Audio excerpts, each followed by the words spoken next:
Bom dia, eu sou Irma Galhardo, estou aqui para ministrar uma oficina de poesia infantil no projeto Circuito Popular de Oficinas, que é um projeto contemplado no edital de apoio da Fundação Cultural de Palmas e é patrocinado com recursos do Fundo Municipal de Apoio à Cultura, PROMIC.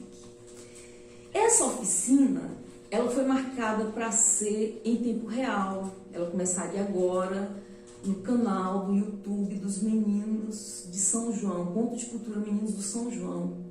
Ocorre que eles não haviam feito ainda nenhuma transmissão ao vivo e o YouTube tem todo um protocolo, eles exigem um determinado tempo entre uma habilitação e a transmissão ao vivo, a primeira transmissão ao vivo. Então ela não poderá ser ao vivo, mas nós estamos fazendo esse vídeo, ele será postado assim que ele for concluído no canal do YouTube Ponto de Cultura Meninos de São João, que é a proposta original do projeto. Então vocês poderão fazer as perguntas e a gente vai respondendo às demandas das perguntas, tá? Então vamos lá para a oficina. Por que falar de poesia infantil? Por que falar de poesia? Gente, poesia é uma coisa tão importante na vida do ser humano que deveria ser inserida desde os primeiros dias da infância, desde os primeiros dias de vida. Como a gente faz com a fala, a gente inclusive nem espera a criança falar, a gente fala com ela, nem espera a criança nascer para falar, a gente fala com ela na barriga ainda, né? E tinha que ser assim com a poesia. A gente tinha que falar desde sempre, porque a criança um dia ia se descobrir falando poesias e se descobrir poeta. E ia crescer um adulto mais humanizado, que é esse o papel principal da poesia, a humanização do ser. E existe diferença poesia infantil, poesia adulta? Não, poesia adulta também toca corações de criança, porque poesia é sentimento, né? Poesia é o que você consegue transformar no interior da pessoa. E o Carlos Drummond de Andrade, por exemplo, nosso poeta maior, ele faz isso lindamente, ele escreve para pessoas, não é para criança ou para adulto. Ele escreve para pessoas e as pessoas, inclusive crianças, apreciam os versos do Drummond. Ele tem uma série de versos que as professoras utilizam no dia a dia escolar com as crianças e que funcionam muito bem. Ao longo da oficina eu vou apresentar alguns, tá? Só vamos seguir aqui a linha de raciocínio para inserir o tema da poesia, fazer uma breve introdução. Então, nessa visão de que não existe poesia específica para criança ou para adulto, tem aqueles escritores que se debruçam mais longamente sobre a cultura da infância e acertam mais na hora de escrever versos que essa faixa etária aprecia, né? E dentre esses autores aqui no Brasil, a gente pode destacar, assim como um marco, a Cecília Meirelles.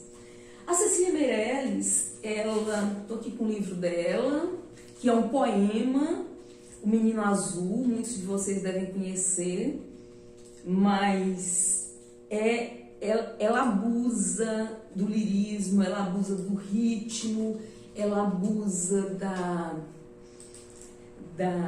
da brincadeira, da sonoridade, né? Porque antes da Cecília Meirelles, a poesia que a criança consumia no Brasil era uma poesia de cunho nacionalista ou uma poesia utilizada para passar valores morais. Era como se quisesse se educar através da poesia. E a poesia não tem essa função. A literatura, aliás, não tem essa função de educar. A gente pode até utilizar, mas não é essa a função principal. A função principal da literatura é encantar, é assombrar, é provocar sinapses, é indignar, é enaltecer, sabe? É aquela coisa assim de transformar, de provocar sinapse e transformar sentimentos, sensações. É o que você sente no momento, porque poesia é sentimento. Então, se, por exemplo, se a gente fala assim, hoje eu amanheci passarinho, que é um verso do Manuel de Barros, que não escreveu especificamente para criança, mas que os poemas dele encantam demais as crianças, e ele tirou uma série dessas frases da sua infância, do seu quintal. Está escrito aqui, inclusive, Memórias Inventadas da Infância de Manuel de Barros, né? Então, são as memórias que ele recria da infância. E aqui, em um dos seus poemas, tem um verso que ele diz: hoje eu amanheci passarinho, é um verso bem conhecido dele. E aí você para e pensa quanta coisa, quanta sensação consiste nesse verso, cabe nesse verso. Quando você ouve hoje eu amanheci passarinho, o que você sente? Como você reage diante dessa metáfora de ser um passarinho, de ser igual a um passarinho, né? Então você se sente perambulando por um quintal, você pica as frutas, você sente o aroma das flores, tudo isso num único verso. E tem um verso do Mário Quintana também que é bem completo, como a gente diz. Ele consegue exprimir muita coisa quando ele diz: na solidão das noites sem lua. Esse verso me deixa horas a pensar. Eu vou lá para minha infância, para uma cidadezinha que eu morei, bem pequenininha, e que nas noites sem lua e sem energia, tinha um rio assim bem suntuoso, e que povoado de sucuris, e aquela coisa da menina de 9 anos de idade, aquela solidão natural que a gente tem quando adentra por esse universo da literatura, né, que fica ruminando seus pensamentos, nessas reflexões que a gente costuma fazer quando abraça a poesia, abraça a literatura. Então, esse verso do Mário Quintana, ele me sugere tudo isso. É um verso que cabe muita coisa, né? Então, a poesia, em geral, ela consegue comportar, em poucas palavras, um universo. Cada pessoa traduz isso da sua maneira e as sensações são únicas também, né? Então essa é a magia da poesia.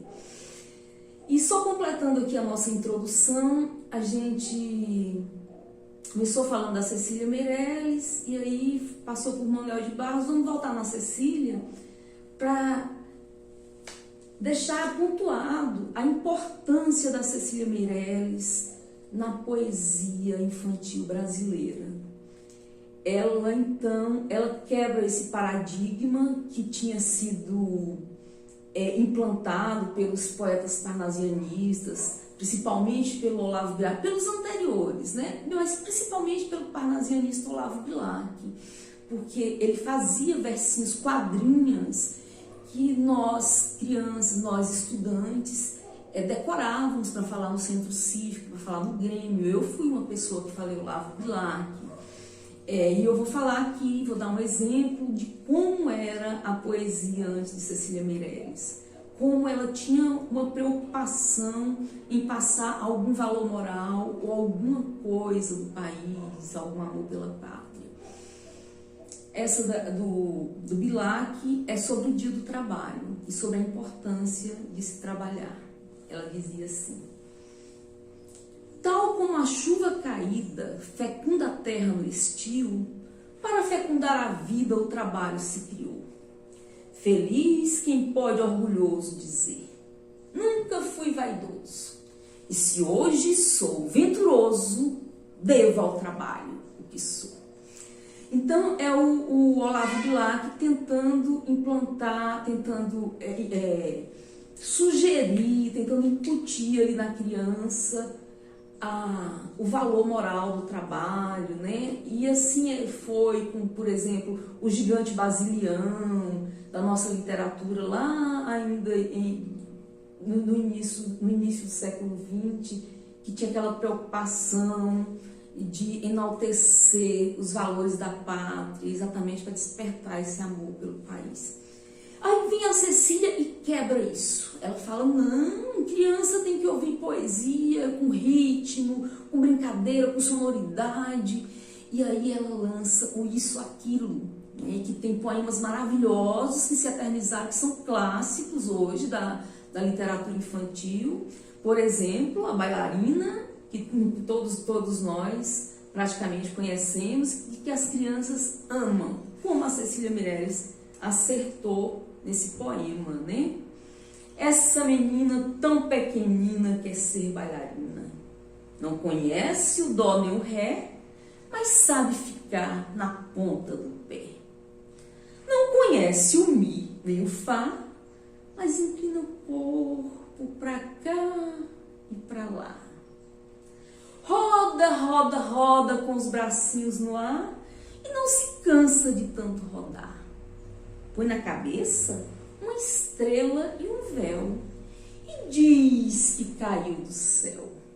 Essa menina tão pequenina quer ser bailarina, mas depois esquece todas as danças e vai dormir como as outras crianças. Então tá aí o exemplo da Cecília Meirelles com a bailarina, e como a Cecília foi tão grandiosa, a primeira pessoa que pensou uma biblioteca infantil no Brasil e que realmente se debruçou sobre essa cultura da infância, que teve esse cuidado, esse carinho para escrever especificamente para a infância. Então a gente tem um acervo imenso da Cecília Meirelles.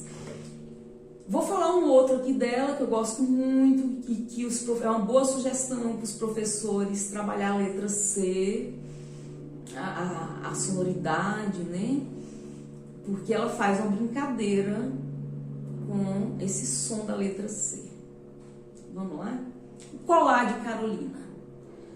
Com seu colar de coral, Carolina corre por entre as colunas da colina.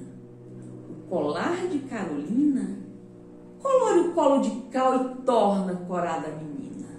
E o sol, ouvindo aquela cor do colar de Carolina, põe coroas de coral na coluna da colina. Então, esse é um poema famoso dela, inclusive o Bartolomeu Campos de Queiroz fez uma releitura. O Bartolomeu Campos de Queiroz é outro escritor que se debruçou também sobre a cultura da infância, ele escreveu poemas especificamente para essa faixa etária. E a gente teve também o Vinícius de Moraes, que não era estudioso da infância, que era um boêmio, que era um diplomata, músico, vivia à noite e ainda assim teve essa sensibilidade e escreveu a Arca de Noé, nos legou com a Arca de Noé, que é um verdadeiro presente, que tem poemas maravilhosos, que inclusive foram musicados e são largamente utilizados nas escolas hoje pelas professoras. A nossa poesia escolarizada, de fato, se dá com o Vinícius de Moraes, com a Cecília Meirelles, com o Mário Quintana e com o Carlos Drummond de Andrade, que eu disse que não escreveu especificamente para criança, mas que a gente consegue utilizá-lo sempre. Será que a gente vai conseguir ver um vídeo dele agora, nesse formato? Acho que não consegue, né, Sofia? Passar agora o vídeo, a quadrilha. A gente consegue o poema? Não consegue. Vou ficar devendo, a gente vai colocar no final, tá? Para vocês. Eu me esqueci que a gente está fazendo o vídeo e não pelo YouTube, tá? Então, gente, continuando, o Mário Bandeira também é um poeta brasileiro que escreveu coisas que a gente pode utilizar com crianças. Café com Pão, por exemplo, é ótimo. O Mário Bandeira não, gente, o Manuel Bandeira, como é que eu me confundo? Desculpa, o Mário é outra coisa. O Manuel Bandeira, o querido Manuel Bandeira, Se a gente pensar também, a Henriqueta Lisboa escreveu O Menino Poeta, que é uma espécie de bandeira, quando a gente quer incutir a poesia numa criança. O Menino Poeta é ótimo, um poema grande, longo, mas é muito bom. A gente tem o Elias José, mineiro, que morreu recentemente, 2008, é bem contemporâneo, e ele foi bem prolixo, ele escreveu bastante. E temos a Rosiana Murray, que ainda é a nossa poeta viva, maravilhosa, e mora em Saquarema, no Rio de Janeiro, está jovem ainda, escreve todos os dias, vocês podem acompanhá-la em suas redes sociais. A Rosiana Murray tem poemas excelentes para se trabalhar a infância, tá? Ela tem um site que ela posta tudo também, os professores que estiverem assistindo, eu sugiro essa pesquisa, tá? Visitem o site da Rosiana Murray, ela é a nossa poeta que escreve para a infância no momento mais encantadora que nós temos, tá? Então, dada essa introdução, a gente parte para falar especificamente da poesia. Sim, eu vou só fazer um parêntese para explicar o que é metáfora, porque pode ser que tenha alguma criança me ouvindo e para ela entender melhor. Para a gente fazer poesia, a gente precisa de alguns ingredientes. Então, qual o ingrediente principal da poesia? O encantamento, o lirismo, o sentimento. Sabe aquela coisa de, né? A verdade. Mas tem uma coisa que a gente usa muito também, que é a metáfora. O que é metáfora? É comparar. É ao invés de você falar assim, por exemplo, aquele homem é forte como um leão. Você diz, aquele homem é um leão. Veja como ele reagiu. Né? Então, quando você fala, aquele homem é um leão, você está fazendo uma comparação direta, você está utilizando a metáfora, que é uma ferramenta muito utilizada na poesia. Por quê? Porque a gente gosta de falar por símbolos, por figuras, por imagens. Né? O poeta tem essa coisa de transformar as palavras duras em palavras doces, ou o contrário, né? Porque poesia também, como eu disse no início, não é só de amor, não é só de romance. Existe poesia de indignação, existe poesia de protesto, existe poesia de homenagem, existe poesia de enaltecimento, de várias coisas. Então, é sentimento a poesia. E nada como você utilizar a metáfora para falar de sentimentos, né? Então, por exemplo, quando você vai falar, a pessoa apaixonada é ótima para produzir metáforas. Cada metáfora linda que sai.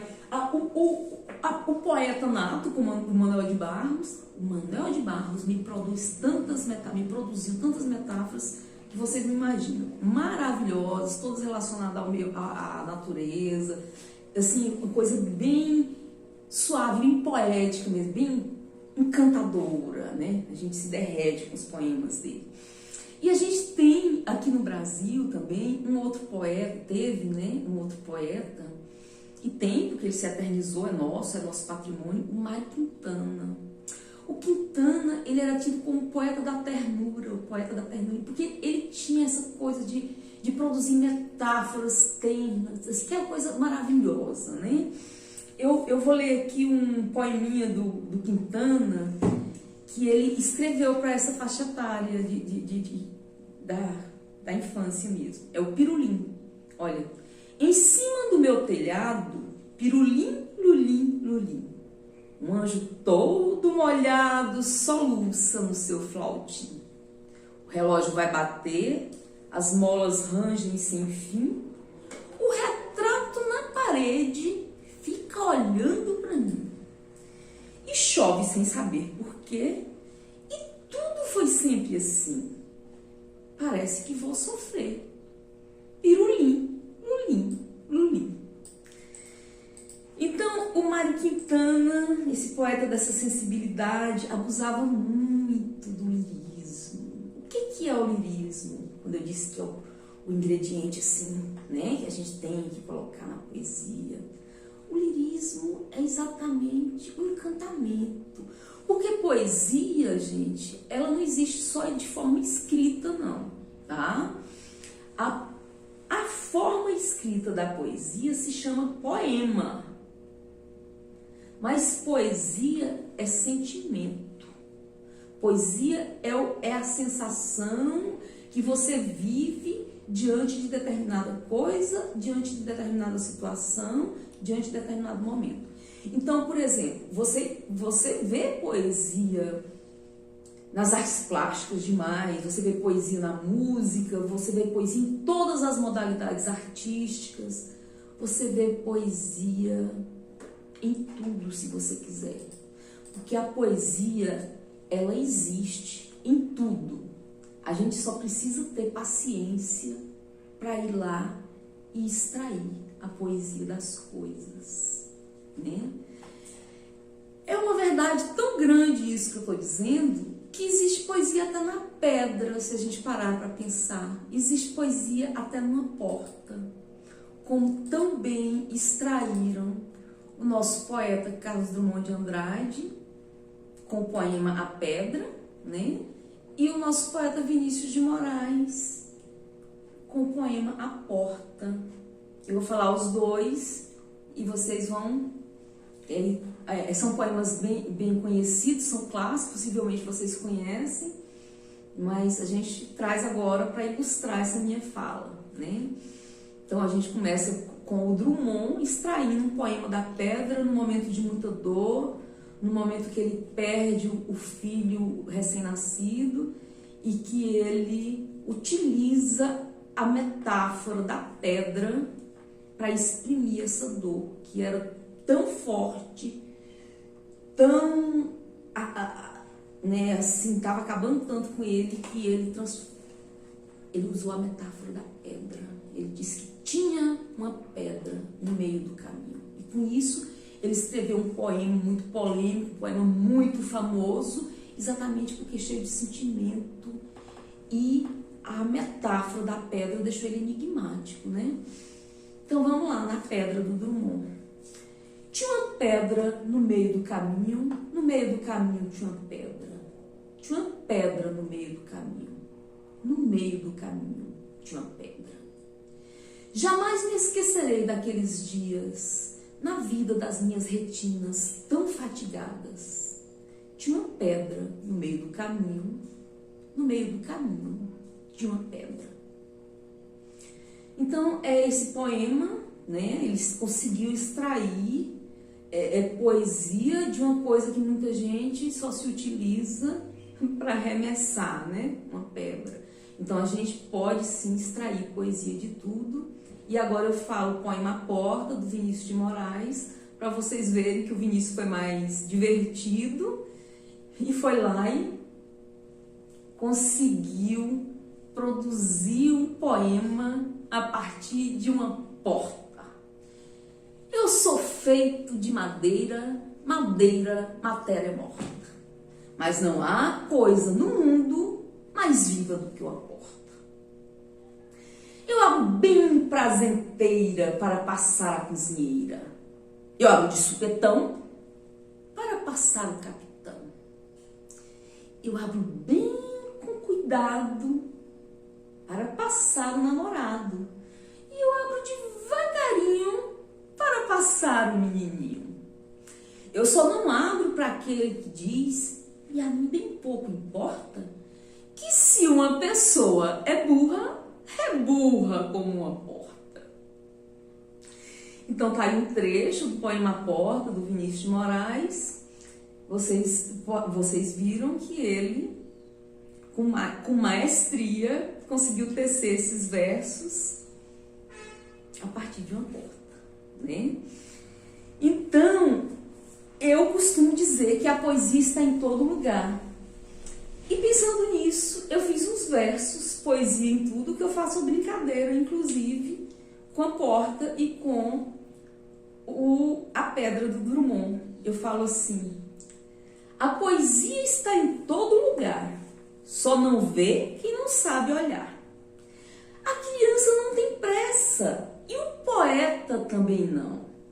Para eles, a poesia brota como brotam as flores do chão. Drummond viu poesia até na pedra que havia no meio do caminho. Vinícius viu poesia até na porta que é feita de madeira morta.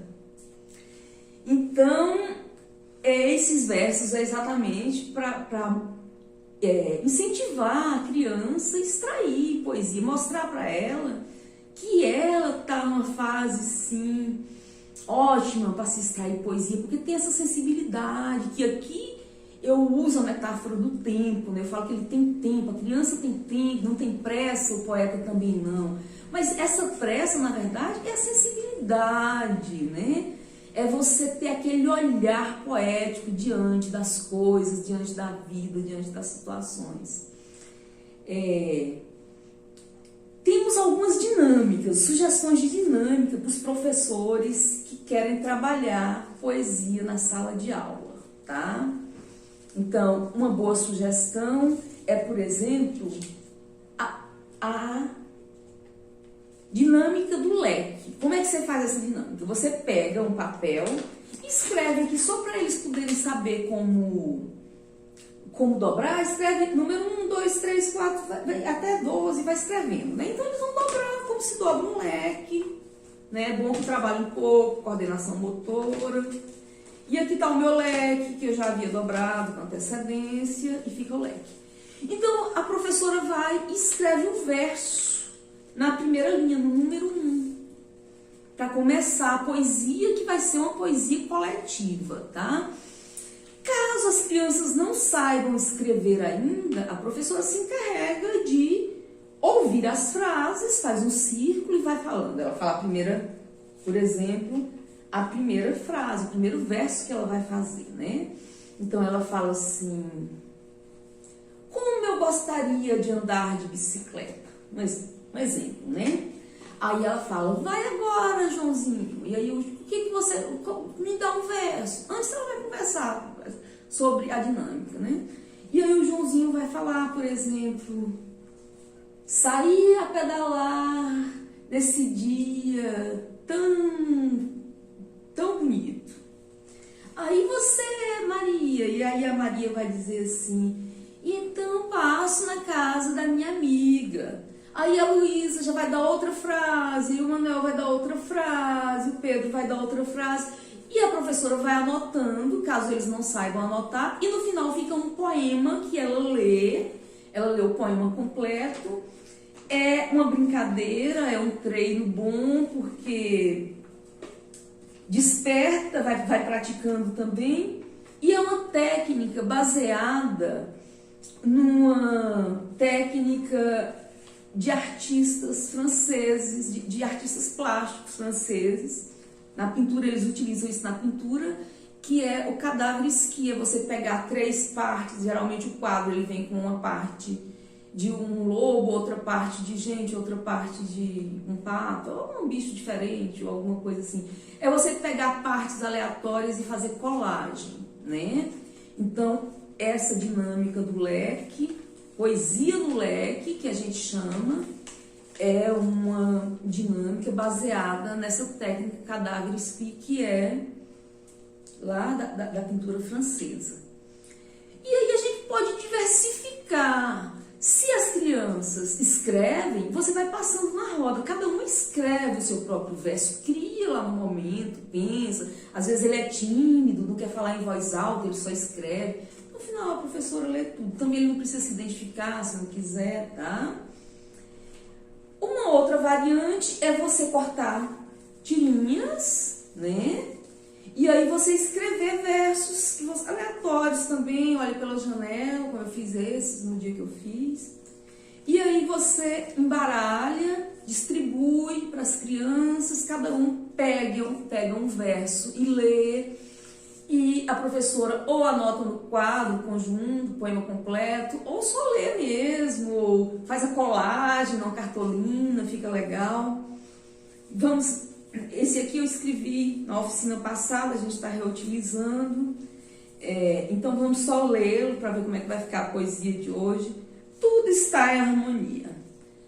Os pássaros cantam e dançam, as flores parecem sorrir. As borboletas pairam no ar, até o mar se acalmou. Hoje o sol brilhou mais forte. Só falta a Covid acabar, tá? Então, é claro que você vai organizar frases que tem alguma sintonia, né? Que se comunicam entre si. E é maravilhoso ver o assombro da criança e perceber que fazer poesia não é uma coisa só de adultos, não é uma coisa só de livros, que a poesia está em tudo, que ele também dá conta de fazer. Então, essa dinâmica é interessante, porque a gente consegue perceber isso no olhar deles. Quando você monta ali e lê, eles falam, nossa, virou poesia mesmo! Como é interessante isso, professor, eu quero fazer mais. Aí você já sugere, não, então agora a gente vai fazer diferente, cada um vai pensar a sua frase e vai escrever. Ou então cada um vai pedir para um parente uma frase, vai pesquisar, vamos montar um poema com a família? Ó, então a tarefa de amanhã, a atividade de amanhã, vai ser uma atividade muito divertida. Amanhã vocês vão descobrir que todo mundo da sua família é poeta. Só não tiveram tempo de descobrir. Mas amanhã você vai pedir cada um dos seus parentes, seu pai, sua mãe, para dar uma frase para você. Se eles não tiverem inspirado, você conta a história antes, conta uma historinha qualquer, e fala, o que você achou dessa história? Aí ele vai falar alguma coisa e você anota. Depois você vai no seu avô e pergunta. Aí ele fala e você anota, debaixo daquele outro verso. Aí você vai anotando, vai anotando. No final, você vai ver que tem um poema e você vai levar esse poema e vai apresentar para os seus coleguinhas, vai apresentar para a sua professora e você vai ver como a sua família também consegue fazer poesia. E olha que uma poesia coletiva, uma poesia equipe, que coisa linda, né? Então, vamos utilizar essa técnica também, que é muito boa, tá? Deixa eu ver aqui o que a gente fala mais. Eu quero saber as horas para eu me situar. Tá. Então, a gente vai... Lembra que eu disse que o Drummond, o Carlos Drummond de Andrade, não escreveu especificamente para criança, mas ele tem poemas que ele fez para adultos, que são de muita sensibilidade, que são ótimos para trabalhar com a infância. Eu escolhi aqui o Cidadezinha Qualquer, que é do livro Algumas Poesias, publicado em 1930. É um poema que não foi feito para criança especificamente, mas que é encantador, as crianças adoram ilustrar. E olha que beleza de versos. Casas entre bananeiras, mulheres entre laranjeiras, pomar, amor, cantar. Um homem vai devagar, um cachorro vai devagar, um burro vai devagar. Devagar as janelas olham. Eita vida besta, meu Deus. Então é isso. O Drummond, no momento de tédio, ele vai e começa a observar as coisas lá em Itabira, na pequena cidade dele em Minas. E ele escreve esses versos simples do cotidiano, né? Ele fala do que ele está vendo. Ele está vendo que casas entre bananeiras, mulher na laranjeira. E o que ele sentiu? O amar, o cantar diante do pomar que ele vê, né? Aí ele vê um menino devagar, um burrinho. E aí ele faz a observação dele. Eita vida besta, meu Deus. No entanto, diante dessa vida besta que ele está observando, ele conseguiu extrair poesia. E ele conseguiu extrair uma poesia que é encantadora, que hoje quando você vai em exposições variadas de arte, você vê esse poema tanto pintado, como bordado, como musicado, como encenado. encarnado, e que é um poema pequenininho, simples, mas que sugere, né, um mundo de imaginação. E como Drummond, com seus poemas extraídos do cotidiano. O Carlos Drummond de Andrade, ele é tido como nosso poeta maior, né, no Brasil, ele é o nosso poeta maior. E apenas pelo fato, apenas não, a maestria, naturalmente. Mas além disso, o fato dele extrair poesia do cotidiano, extrair poesia do dia a dia, das coisas simples, fez dele um poeta acessível, porque ele usa a linguagem acessível e porque ele utiliza-se de sentimentos. Então, ele toca o coração das pessoas e ele conseguiu se tornar o nosso poeta mais querido, né? A literatura brasileira aclamou o Drummond como poeta maior, exatamente porque os poemas dele são deliciosos. Todo mundo lê, todo mundo entende, todo mundo se encanta, todo mundo se deixa transformar diante daquela leitura, porque, né, é o nosso Carlos Drummond de Andrade. Então, fala do Carlos Drummond de Andrade para as suas crianças, para os seus alunos, ou para os seus filhos, ou para os seus vizinhos, para os sobrinhos. Vamos passar a poesia para a criança de uma maneira suave, de uma maneira saborosa, de uma maneira atrativa, porque eles se tornarão poetas, e os poetas têm uma sensibilidade que faz o mundo ser melhor. Eles prestam atenção em muitas coisas que os outros não prestam, e às vezes ele percebe que os outros não estão prestando, então ele precisa ir lá e chamar atenção, e denunciar, e sabe, olha, está acontecendo isso, vejam isso. É aí onde surgem os poemas, e que é o grande papel, assim, valor do papel, porque muita gente fala, para que poesia? Fica esse negócio besta de cabeça. Gente, poesia tem cunho político também, poesia tem valor social também, poesia é transformadora, tá? Tanto ela transforma na questão de desenvolvimento pessoal, como na humanização do ser. Vocês entenderam?